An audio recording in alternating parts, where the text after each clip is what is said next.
사사기서는 이스라엘의 절망스러운 역사를 보여준다고 했습니다.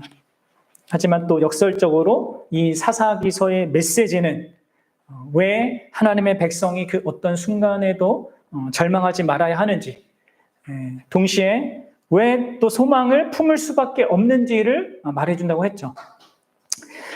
지난 시간 우리가 함께 나눈 말씀을 한마디로 정리하면 이거죠. 우리의 죄는 우리가 생각하는 것보다 아주 심각하고 깊지만 하나님의 사랑과 그 은혜는 우리가 생각하는 것보다 언제나 더 놀랍고 크다는 것입니다. 바로 복음의 메시지를 사사기서가 말하고 있는 것입니다. 자, 오늘부터 우리가 이제 본격적으로 이 사사기 본문의 내용을 이제 들어가고자 합니다. 사사기 1장은 전반적으로 이 분위기가 하얀 곡선을 그리면서 이렇게 진행됩니다. 그리고 이것은 사사기 전체의 분위기라고 했습니다. 갈수록 이 이스라엘의 상태가 이제 심각해지잖아요. 근데 이제 초반부에, 이 1장 초반부에 특히 에는 이스라엘 백성들이 그래도 괜찮은 모습을 보여요. 특히 유다 지파가 등장하면서 약속의 땅을 정복하는 그 사명을 감당하는 것을 아주 이렇게 훌륭하게 그려주고 있습니다. 근데 이제 이어지는 내용을 보면 결국 유다 지파도 그렇고 다른 모든 지파도 그렇고요.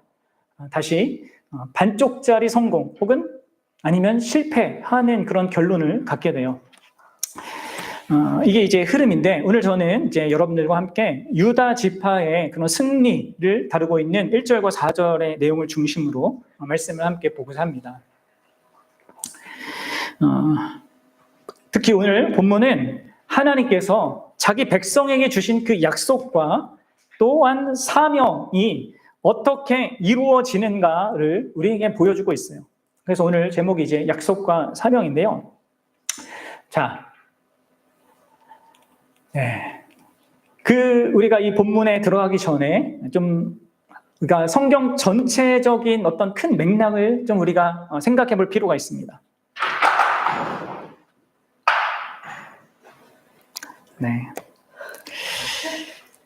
여러분들, 우리가 구약 성경을 특히 볼 때 이 구약이 어떻게 신약하고 연결이 되고 있고 이어지고 있는가, 또 어떻게 공통점이 있고 차이점이 있는가, 이것을 잘 생각하셔야 합니다. 그것을 모르고 그리고 이해하지 못하고 성경을 읽으면 잘못 우리가 적용할 수 있게 되는 거예요. 여러분들은 아십니까? 우리 교회, 오늘날 우리 교회에게 약속된 것이 무엇이고 또 우리 교회에게 맡겨진 사명이 무엇인가? 여러분 알고 있습니까? 지금 이스라엘 백성들은 자신들에게 약속된 것이 있고 그것을 이루어야 되는 어떤 사명이 있었단 말이에요. 마찬가지예요. 교회에게도 이 두 가지가 있습니다. 근데 다른 측면이 있다는 것이죠. 오늘날 교회는 이스라엘과는 다른 하나님의 역사, 곧 구속사라고 하는데 그 하나님의 역사의 어떤 한 시점에 있습니다.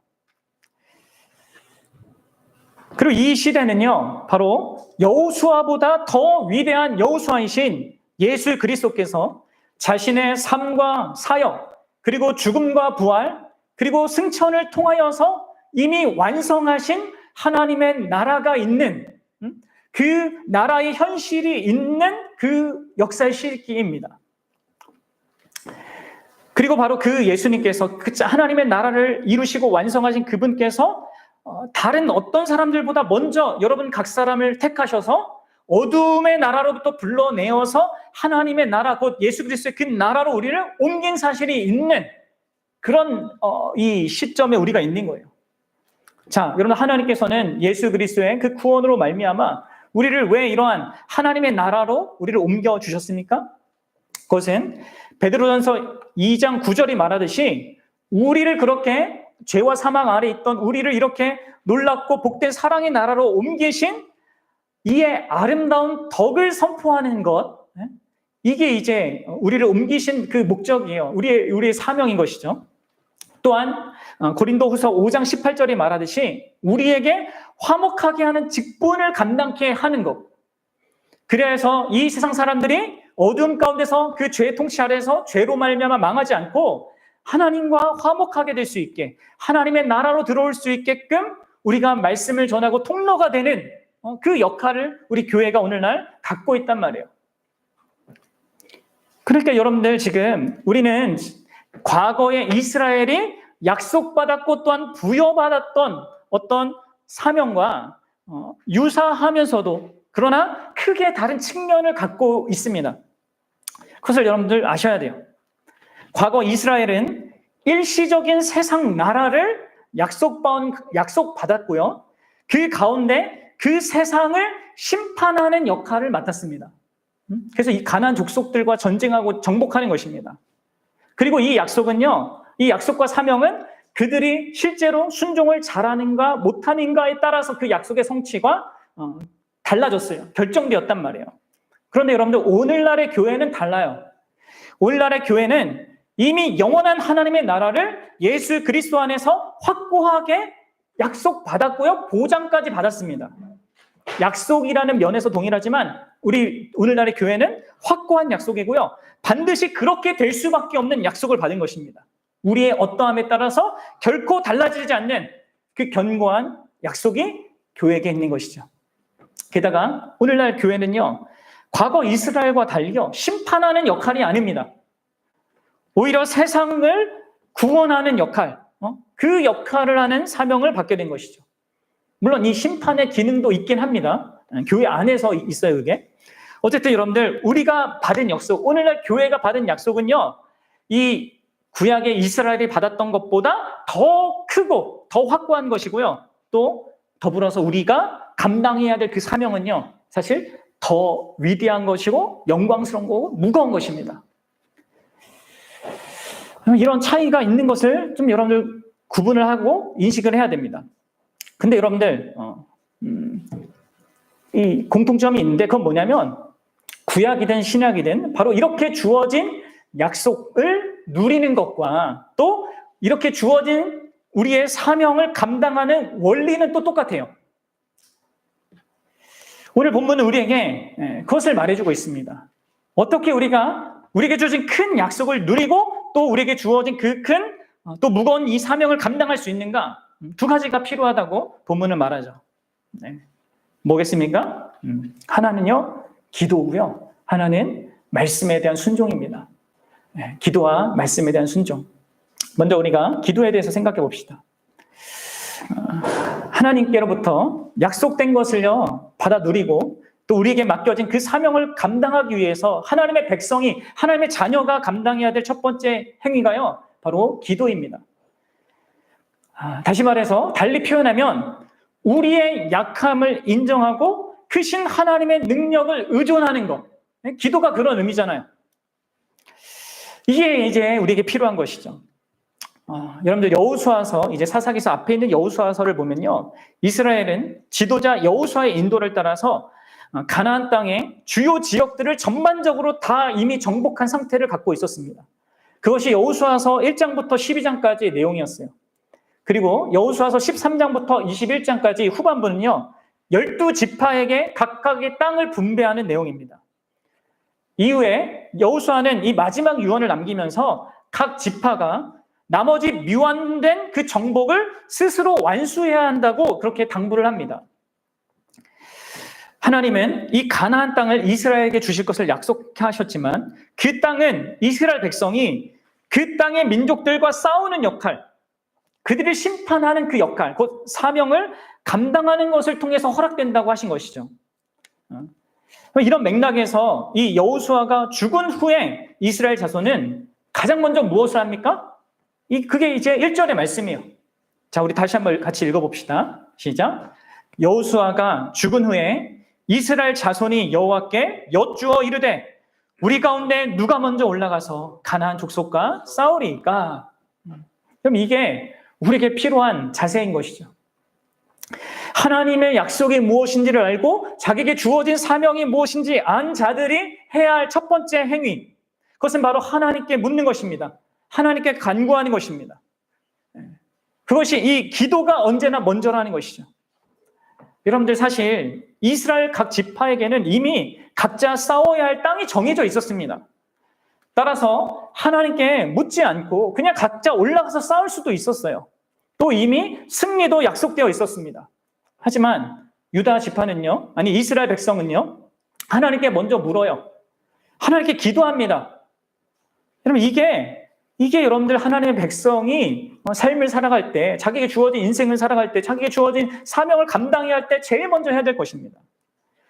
왜요? 하나님의 약속은 크고요. 이스라엘이 감당해야 될 그 사명도 컸기 때문에 그렇습니다. 그러기에 여러분들, 가나안 민족보다 상대적으로 군사력이 너무나 훨씬 뒤처지는 이 이스라엘이 하나님께 이걸 물었어야 했던 거예요. 누가 먼저 올라가야 합니까? 어떤 의미에서는 너무 거릴 수밖에 없는 상태입니다. 제가 이후에도 설명하겠지만 이렇게 한 것은 이들이 진짜 자신들의 약함을 알고 강하고 능하신 그 하나님을 의존하여서 나간 것입니다. 우리에게도 이런 것이 있어야 되는 것이죠. 특히 이들이 이렇게 첫 시작을 기도로 반응할 수 있었던 것은요, 두 가지 역사적인 자극제가 있었습니다. 하나는 바로 앞선 모세와 여호수아의 그 지도자의 모습, 그것을 보고 그 믿음의 행위를 본받았기 때문입니다. 모세와 여호수아가 어떻게 했습니까? 그들은 언제나 하나님 앞에 나아가 하나님께 묻고 그 하나님의 뜻을 전달받아 와서 백성에게 전해주고, 그래서 백성이 움직이는 그것을 계속 반복했습니다. 그런 식으로 항상 이스라엘을 이끌었죠. 그래서 지금 비록 지도자가 없는 상황이었지만 그들은 그동안 모세를 통하여서 여호수아를 통하여서 배웠던 그 신앙의 원리를 행하고 있는 것이죠. 그래서 하나님께 묻는 대로 먼저 나아간 것입니다. 뿐만 아니라 두 번째로 이들은 과거의 실패를 통한 교훈도 가졌습니다. 여호수아 시대 때 이야기인데 여러분들 기억나십니까? 기브온 족속이 이스라엘을 찾아와 화친을 제안하죠. 가나안 민족인데 멀리서 온 것처럼 속여가지고 화친을 제안하지 않습니까? 그때 여호수아와 족장들이 큰 실수를 하죠. 뭐예요? 여호와께 묻지 않고 그냥 그들과 조약을 맺어버려요. 그 일로 인하여서 이제 백성들이 하나님께 징계가 있을까봐 이 족장들을 원망하는 일이 여호수아 9장에 나와요. 그러니까 이스라엘은 지금 이 과거의 실패의 역사에서부터 교훈을 삼은 것입니다. 우리가 우리의 힘으로 사는 것이 아니라 하나님을 의존하고 의지해 살아가야 하는 거구나 라는 이 부분에 있어서 선명한 것이 있었던 것이죠. 사실 이게 이제 갈수록 이제 없어지거든요. 자신의 약함을 알고 하나님께 나아가는 것, 믿음의 그런 선배들이 잘한 것과 잘못한 것으로부터 교훈을 삼아서 이게 하나님께 나아가는 것을 삼은 것이에요. 그리고 그 결과 3절에 하나님께로부터 긍정적인 답변을 받게 되죠. 여러분들, 우리도 이렇게 해야 되는 것입니다. 우리도 우리에게 약속된 것을 정말 분명하게 알아야 됩니다. 그리고 그것을 누려야 되죠. 또 우리에게 주어진 그 맡겨진 사명도 바로 알아서 그것을 감당해야 됩니다. 근데 그렇게 하기 위해서 우리에게 필요한 게 뭐냐는 거예요. 뭐겠습니까? 그냥 나가는 것이 아니라, 나서는 것이 아니라, 행동하는 것이 아니라 먼저 기도하는 것입니다. 우리가 우리를 어둠의 나라에서 하나님의 아들의 나라로 옮겨주신 이의 그 덕을 선포하고 이 세상이 죄로 망하지 않고 하나님과 화목하도록 복음을 선포하는 이 우리의 이 크고 또 무겁고 영광스러운 이 사명은요, 진정으로 우리의 힘으로, 우리의 능력으로 감당할 수 있는 것이 아니죠. 그렇지 않습니까? 그렇기 때문에 우리는 기도해야 되는 것입니다. 먼저 하나님께 구해야 되는 것입니다. 우리는 우리의 약함을 인정해야 됩니다. 그리고 하나님의 큰 능력을 힘입고자 해야 됩니다. 그리고 이제 구약시대 때와는 달리 칼이 아니라 이제는 십자가로 우리의 겸손과 희생과 섬김으로 세상을 정복해야 하는 것입니다. 여러분들, 그리고 우리는 유다 지파처럼, 이 이스라엘 지파처럼, 이스라엘 백성들처럼 우리 역사상 교회들이 어떻게 흥망성쇠를 경험했는지를 돌아봐야 해요. 역사가 그냥 있는 것이 아닙니다, 여러분들. 언제나 이 역사 가운데 이 수천 년의 역사가 지나가는 동안에 참된 교회가 있어 왔고 그 자기에게 주어진 역사적인 그 사명을 잘 감당하는 교회들이 있어 왔어요. 그렇죠? 그런데 그런 교회들은 언제나 기도하는 교회였단 말이에요. 언제나 무너지고 망가진 그 교회의 모습을 드러낸 교회는요, 기도하지 않는 교회였습니다. 그렇다고 해서 이게 여러분들 착각하면 안 돼요. 이게 기도회가 많고 무슨 교회에서 24시간 내내 기도를 많이 한다고 해서 그게 기도하는 교회가 아닙니다. 제가 말하는 기도하는 교회라는 것은요, 자신의 연약함을 알고 자신에게 주어진 그 사명의 그 크기와 그 무게를 알기 때문에, 그렇기 때문에 겸손하게 기도하는 교회를 말하는 것입니다. 그러니까 여러분들, 기도하는 것을 결코 자랑으로 삼지 않는 그런 교회, 기도하지만, 근데 여러분들, 오늘날 기도를 많이 하는 교회는요, 기도를 많이 하는 걸 자랑해요. 여러분들, 아니에요. 기독교의 기도는 세상 종교와 다릅니다. 기도는 어떤 능력이나 개인의 능력이나 교회의 능력과 전혀 상관없어요. 성경이 말하는 기도는 자신의 약함을 고백하는 거예요. 근데 여러분들, 기도를 많이 한 교회, 기도를 많이 한 사람들은요, 자신의 약함을 이렇게 인정하지 않고 자신이 기도 많이 한 걸 자랑하고 의지하죠. 그게 아닌 거예요. 아니요, 여러분들, 기도를 진정으로 많이 하는 교회는 진짜 자신의 약함을 인정하고 오직 하나님의 능력과 지혜와 힘을 의존하는 아주 연약한 자들이고, 그런 자들의 모임인 거예요. 연약하니까 기도하고, 기도하기 때문에 하나님의 역사를 크게 경험하는 것입니다. 바라기는 여러분들, 진짜 우리 교회가 또 내 자신이 그러하길 바랍니다. 우리가 얼마나 연약한지를 정말 인정하고, 나의 힘으로 하나님께서 나에게 주신 이 사명을 감당하는 데 있어서 내가 얼마나 부족한지를 알고, 진짜 하나님께 나아가 하나님의 큰 능력을 힘입는, 하나님의 뜻을 구하고 지혜를 구하는, 진정으로 그렇게 겸손히 기도하는 우리 교회가 되길 바라요. 이게 여러분들, 우리 교회가 해야 될 거예요. 우리 각 사람이 해야 될 것입니다. 그럼 두 번째로, 하나님으로부터 약속된 것을 받아 누리고 또 맡겨진 그 사명을 감당하기 위해서 우리가 해야 될 일이 뭡니까? 순종입니다. 순종. 말씀에 대한 순종입니다. 근데 여러분들, 여기에서 말하는 순종은 다만 기계적이고 그냥 반복적인 그런 순종이 아니에요. 그보다는 하나님의 뜻을 헤아리는 가운데 행하는 자유롭고 자발적이고 자기 주도적인 순종입니다. 자, 우리 3절을 같이 읽어보도록 하겠습니다. 3절입니다. 시작. 유다가 그의 형제 시므온에게 이르되, 내가 제비 뽑아 얻은 땅에 나와 함께 올라가서 가나안 족속과 싸우자. 그리하면 나도 내가 제비 뽑아 얻은 땅에 함께 가리라 하니, 이에 시므온이 그와 함께 가니라. 아멘. 이스라엘 백성의 기도에 하나님 응답하십니다. 유다가 가라. 내가 적들을 너희 손에 맡긴다. 그런데 여러분들, 이 하나님의 대답에 유다 지파가 어떻게 반응합니까? 순종해요. 근데 어떻게 해요? 유다는 그의 형제 지파인 시므온 지파에게 나아가 이렇게 요청하는 것입니다. 함께 가자. 그럼 왜 유다는 이렇게 반응한 걸까요? 생각해 보십시오. 또 이렇게 반응한 유다 지파의 행동은 적절한 것이었을까요? 진짜 참된 순종일까요? 어떤 사람들은 이 유다 지파가 시므온 지파를 끌어들인 이것은요, 반쪽짜리 순종이다, 이렇게 보는 사람들이 있습니다. 그러니까 유다가 겁이 나서 혹은 하나님에 대한 불신앙 때문에 말씀대로 하는 게 아니다. 말씀에 시므온이랑 같이 하라는 말이 없는데 이렇게 자기의 그런 군사력을 조금 더 불려서 이렇게 하려고 하는 것이 아닌가. 여러분들 어떻게 생각하십니까? 하지만 제가 볼 때는 이 본문의 흐름상 그것은 자연스러운 해석이 아니에요. 왜 그래요? 제가 말씀드렸다시피 이 첫 단락, 그리고 이 사사기의 처음 시작은요, 이스라엘과 유다 지파의 긍정적인 부분을 강조하고 있단 말이에요. 그래서 여러분 2절에도 승리가 약속되고 4절에도 하나님이 승리를 주셨다, 이렇게 하고 있잖아요. 이게 여러분들 나중에 20장에 가면 다시 나오는 이스라엘 백성의 기도와 유다 지파가 나가라 하는 이것과 달라요. 분위기가 다르단 말이에요. 이런 맥락에서 보면 이 유다 지파가 시므온 지파를 동맹으로 삼은 것은요, 불순종이 아닙니다. 오히려 더 큰 맥락에서 이 유다 지파의 결정과 그 행동은요, 하나님의 말씀을 온전히 따르는 현명한 결정이라고 할 수 있어요. 자, 그러면 어떻게 우리가 그렇게 볼 수 있는가? 본문에는 시몬 지파가 함께하라 이런 말씀도 없는데 이러한 생각이 들겠죠. 그럼 이것을 우리가 확인하려면 여호수아서 19장으로 가야 됩니다.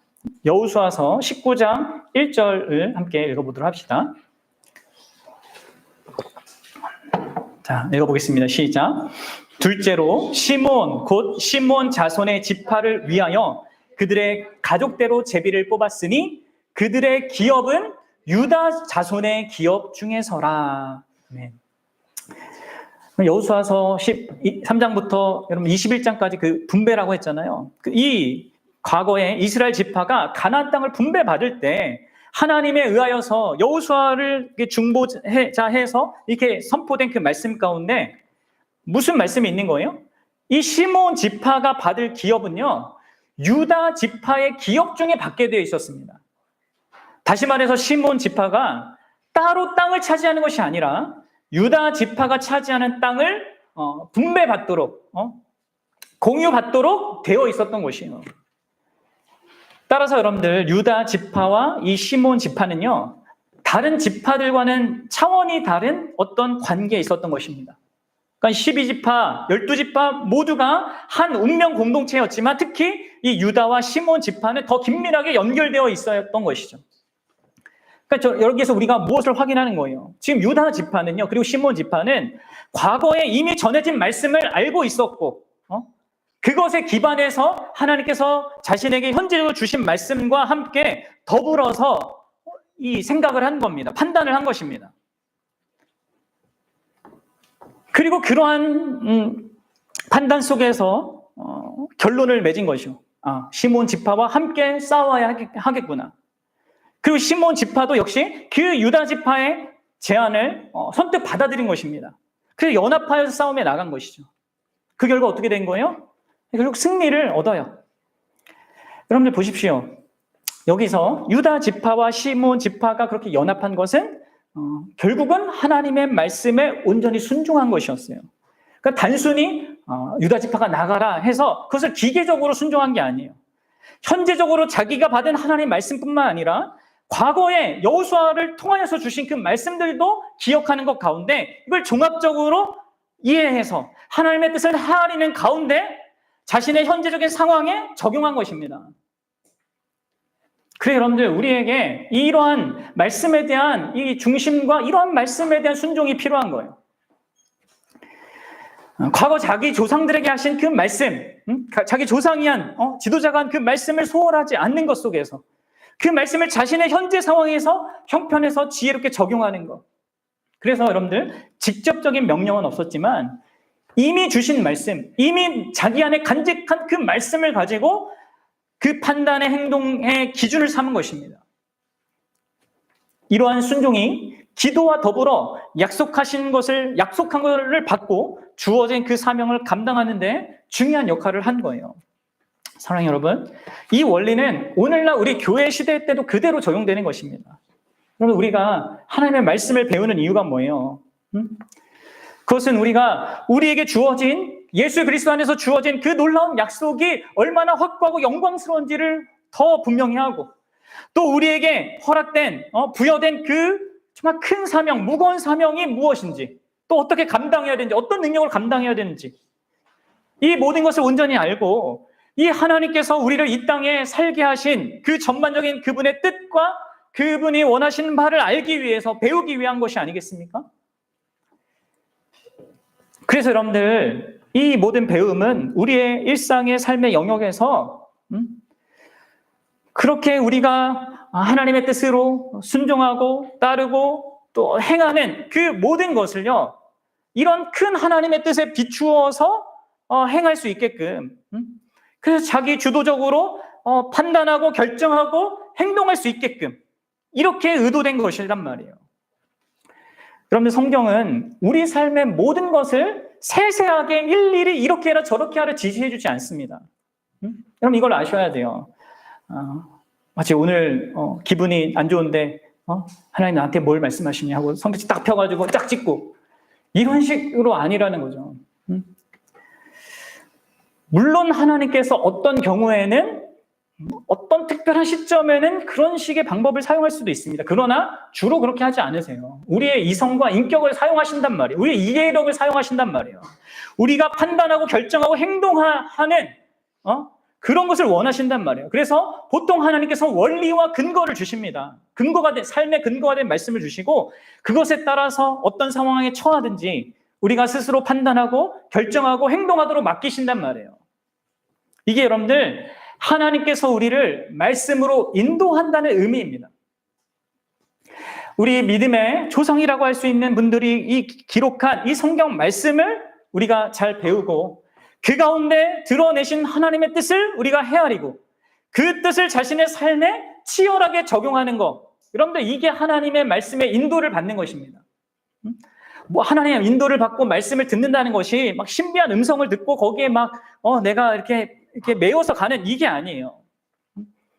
또는 그냥 내가 매일 아침 묵상 중에 남았던 말씀의 한 부분, 아니면 기도 중에 떠오른 말씀, 가다가 우연히 본 어떤 성경 구절, 이걸 통해서 하나님 인도하는 것이 아니라는 거예요.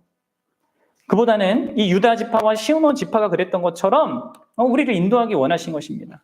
이미 주어진 그 말씀을 간직하고 또 말씀이 또 하나님께서 주신 그 말씀과 함께 연결지어서 하나님의 뜻을 종합적으로 파악해가지고 그에 순종하는 방식 말이에요. 그래서 여러분들 이 유다 지파가 시므온 지파에 대한 직접적인 하나님의 명령 없었지만 이미 그들에게 주신 그 말씀을 자기 상황에 적용해서 그렇게 연합하기로 한 것입니다. 우리가 그렇게 해야 하는 거예요. 이게 하나님의 인도, 말씀의 인도를 받는 것입니다. 그래서 여러분들 하나님의 음성을 막 신비하게 듣고자 하지 그걸 기대하면 안 됩니다. 이미 우리에게 허락된 이 말씀을 잘 배우고 새겨야 됩니다. 그리고 종합적으로 판단하면서 우리의 삶에 적용하고자 하고 순종하고자 해야 합니다. 매일을 살면서 내가 스스로 결정하고 판단할 그 행동을 일일이 찾기 위해서 성경을 찾는 것, 사용하고자 하는 것, 그것은요 일종의 미신이에요. 성경은요, 하나님의 말씀은 그렇게 주어진 것이 아니에요. 그리고 이런 맥락에서 저와 여러분들은 이 하나님의 말씀을 더 온전히 알고자 해야 돼요. 더 열심히 배워야 합니다. 지금 당장 내 삶에 필요가 없는 내용처럼 여겨져도 이 나랑 무슨 상관인가 하는 이런 내용이라 할지라도 계속해서 차곡차곡 잘 배워야 합니다.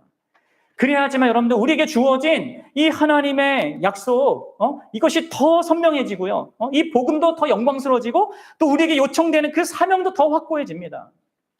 더불어서 우리의 삶의 어떤 정황에서든 그 하나님의 뜻에 순종해야 할 그때에 우리가 올바르고 지혜로운 선택을 할 수 있고 순종할 수 있게 되는 거예요. 여러분들이 잘 아셔야 돼요. 여러분 그냥 조각조각 단편적으로 성경을 알아서는요 하나님의 뜻에 순종한 삶을 결코 살 수가 없어요. 여러분들 구약과 신약이 서로 연결되어져야 돼요. 창세기부터 요한계시록까지 이 굵직한 하나님의 역사로서의 구원사가 여러분 파악되어져야 합니다. 어떻게 이스라엘에게 주어진 그 약속과 사명이 오늘날 교회에게 주어진 그 약속과 사명과 유사하면서도 다른지 이게 총체적으로 종합적으로 여러분 알아야 된단 말이에요. 그래야지만 삶 속에서 구체적으로 적용하며 살아갈 수 있습니다. 올바른 순종을 할 수 있는 것이죠. 여러분들 오늘날 교회는 심판하는 일이 아니에요. 구원하는 일을 갖고 있습니다. 그 사명을 갖고 있어요. 근데 이걸 모르면 여러분 우리가 중세 교회처럼 뭐 하는 거예요? 십자군 전쟁을 벌이는 겁니다. 안 믿으면 죽어 이런 식으로. 그럼 이게 잘못 가는 거죠.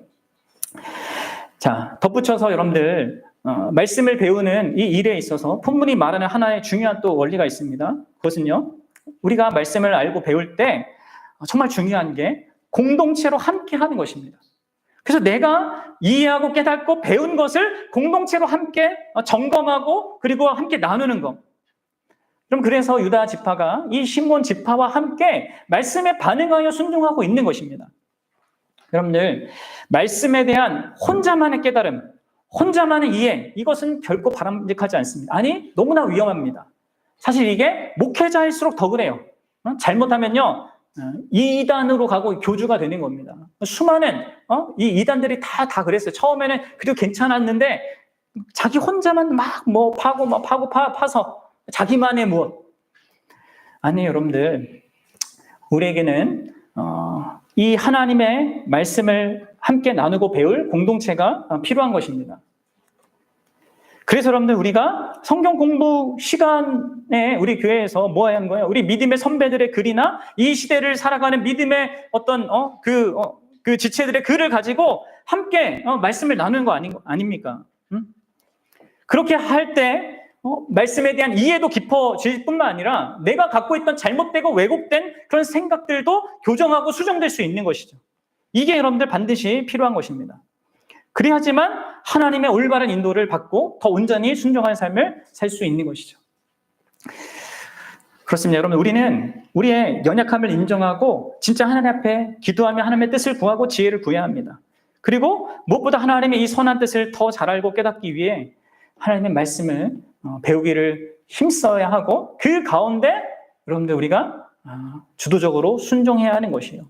그럴 때 이 하나님께서 허락하신 이 약속을 누리는 것과 우리에게 주어진 사명을 감당할 수 있는 것이죠. 결론을 맺겠습니다. 하나님께 약속을 받아 누리고 받은 것을 받고 또 누리고 또 그 사명을 감당하기 위해 우리에게 필요한 게 뭐라고요?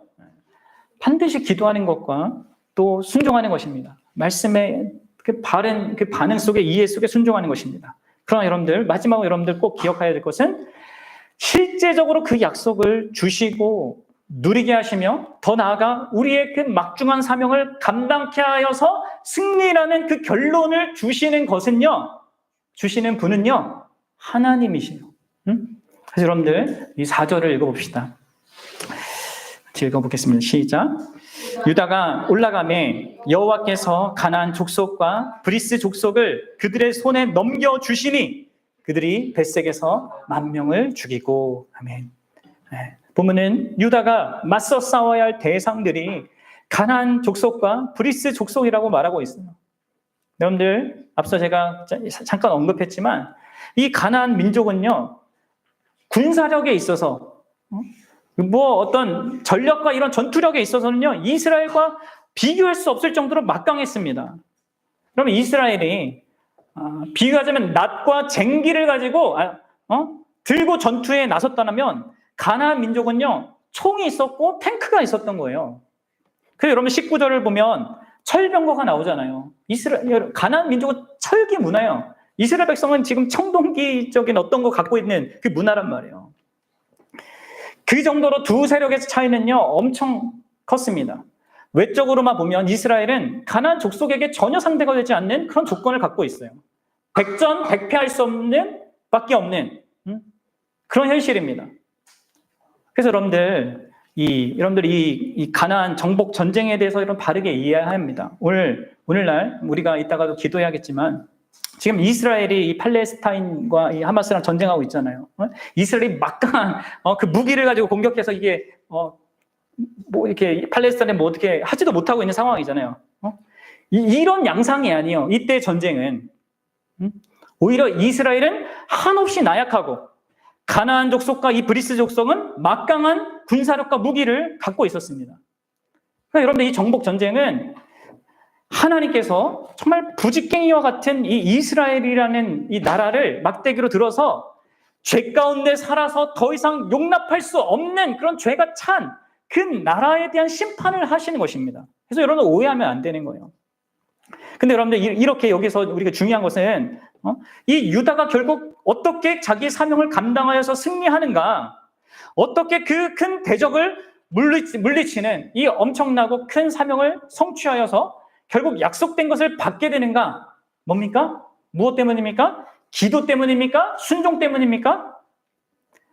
아닙니다. 하나님께서 물론 그 둘을 다 기뻐하고 또 그것을 사용하셨지만 저들이 자신에게 주어진 그 사명을 잘 감당하는 것과 그래서 결국 약속을 받은 것은요 하나님께서 그들 앞서서 행하셨기 때문이에요. 그렇죠? 그래서 여호와께서 가나안 족속과 브리스 족속을 그들의 손에 넘겨주시니가 먼저 있고 그 다음에 그들이 벳색에서 10,000명을 죽였더라라는 결론이 나오는 거죠. 그래서 여러분들 아셔야 돼요.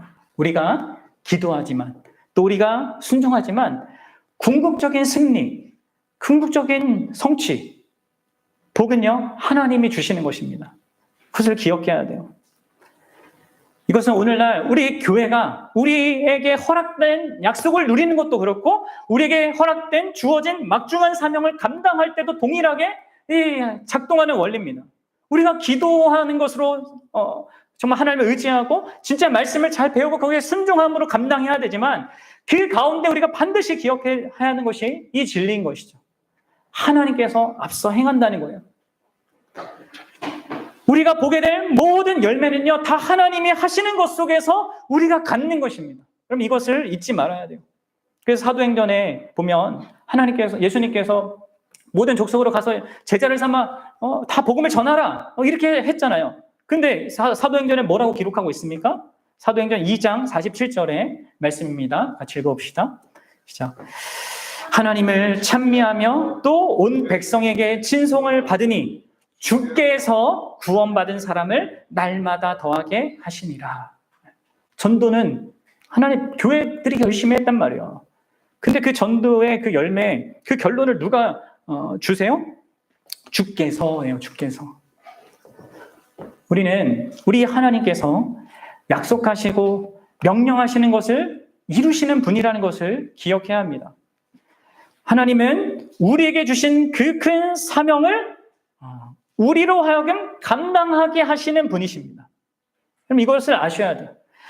우리 하나님은 선한 아버지와 같으셔요. 자녀에게 뭘 하라 해놓고 그냥 알아서 하도록 내버려두지 않습니다.